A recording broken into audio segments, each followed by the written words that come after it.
इधर जम्मू कश्मीर में टैलेंट की कमी नहीं है और इस बात का अंदाजा बड़गाम के कनिहामा गांव के रहने वाले वहीद अहमद से लगाया जा सकता है, जो कि साइकिलिंग में स्टेट और नेशनल लेवल पर कई अवार्ड जीत चुके हैं। बड़गाम के मकामी स्कूल से 10वीं क्लास पास कर चुके वहीद अहमद लोकल लेवल पर मुनक्किद कई साइकिलिंग रेस टूर्नामेंट जीत चुके हैं। वो रियासत में भी कई टूर्नामेंट में हिस्सा ले चुके हैं और वहीद ने केरल में नेशनल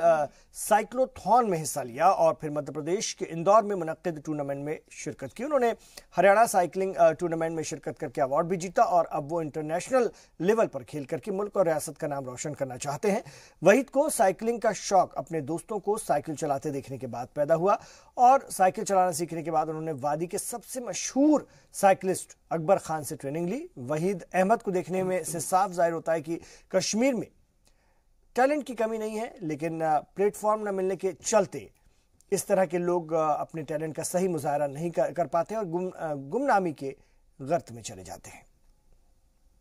बहुत खुशी हुई मुझे जब मुझे मेडल मिला है, क्योंकि मुझसे ज़्यादा खुशी मेरे घर वालों की थी, क्योंकि 4-5 साल से साइकिलिंग कर रहा हूँ,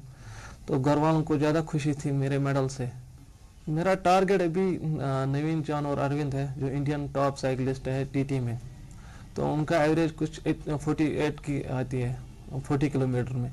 तो मेरा अभी 42 की एवरेज आ रही है और मेरे पास अभी वो साइकिल नहीं है जो उनके पास है,